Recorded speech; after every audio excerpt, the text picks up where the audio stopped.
At this moment, this was the best way to shake off the bandits. However, the bandit tightly clung to the wooden planks and didn't fall. He even dared to stand up and continue moving forward. Xiao Mei sped up and stomped hard on the bridge. Just as the bandit was about to climb across, Xiao Mei used all her strength to kick one of the planks loose. The bandit lost his footing and fell down. At that exact moment, the bandit leader arrived with her men. Xiao Mei gathered her courage and kicked down the last 2 planks, then immediately turned and ran away.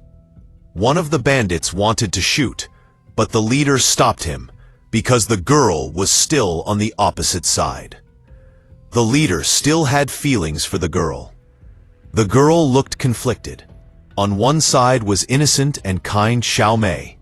On the other were the 2 bandits who had committed countless evil deeds. In the end, the girl chose to leave with Xiao Mei. Seeing this, the leader felt heartbroken. She couldn't understand how, after raising the girl for so many years, she still couldn't compare to someone the girl had just met. This only strengthened her resolve to chase them down. Xiao Mei and the girl quickly left the forest.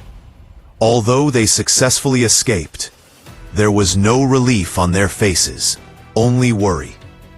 In front of them stretched endless mountains. With no experience surviving in the wild, Xiao Mei didn't know how they would live. She even blamed herself, thinking the girl shouldn't have followed her.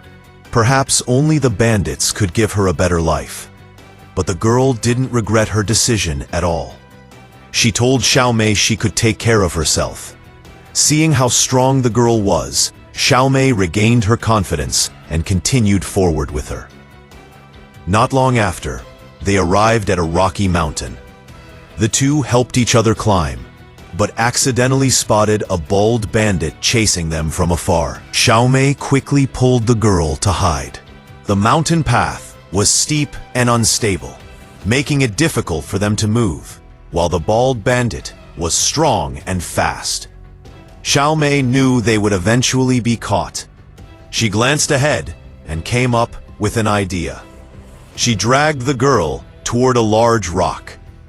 When the bald bandit arrived, the 2 girls were nowhere to be seen.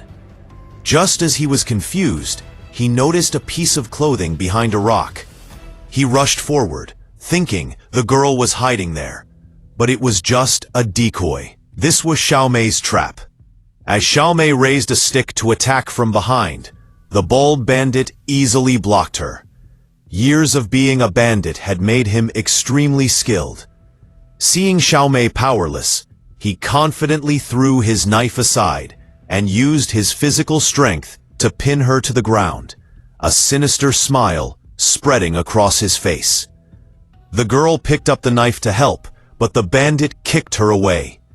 That brief moment gave Xiao Mei an opportunity. She grabbed a stone nearby and smashed it hard onto the bald man's head. He collapsed instantly. Xiao Mei was so nervous, she could barely breathe. After all, this was a living person. But she quickly calmed herself. Everything she did was forced. Only by taking this step could she survive. She then took the girl and continued onward. Soon, drizzle began to fall from the sky. The 2 became more exhausted and hungry with every step. Finally, they hid under a rock to rest. After the weather cleared, they continued walking and soon spotted a dilapidated cabin. Gathering their courage, they went inside to seek help, only to find it deserted, filled with spiders, clearly abandoned for a long time. They lit a fire and rested there. Cold and exhausted, they soon fell asleep. In the middle of the night, Xiao Mei was startled awake by a noise. It sounded like someone knocking. She quickly woke the girl, and they hid in a small hole. Soon, someone pushed the door open. Xiao Mei was terrified, but the person left shortly after. When everything went quiet, they came out. only to find an old man standing behind them. Xiao Mei quickly explained everything. Seeing he wasn't a bandit, she relaxed. The old man was kind-hearted and believed her. He gave them food, and after eating, Xiao Mei told him all about the bandits. When the old man heard the leader's name, Kuehua, he seemed to understand everything and told them her story. Everyone in the area knew Kuehua. When she first arrived with her daughter, a deadly epidemic broke out in the village. The villagers believed she brought the disaster and tied them up to sacrifice them. But when they pulled the ropes, Kuehua had vanished.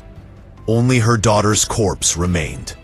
From that day on, Kuehua became the bandit leader, likely to take revenge on the villagers. She too had once been a pitiful person. The next day, the old man taught Xiao Mei some fighting skills so she could defend herself if she encountered the bandits again.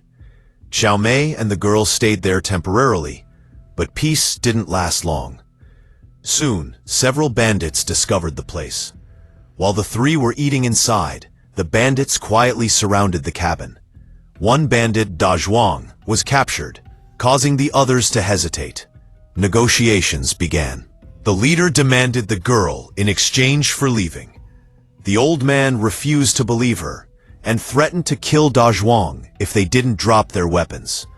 But the leader, already having lost her biological daughter, refused to lose the girl she had raised for years, even if it meant sacrificing Da Zhuang. She clenched her teeth and shot him with an arrow. The old man retaliated, shooting Kuehua. Shocked by their ruthlessness, the old man blocked the door with his injured body and told Xiao Mei to escape with the girl through the back door. Xiao Mei was filled with guilt, but knew staying would mean death for all of them. She fled with the girl. Soon after, the bandits broke in. The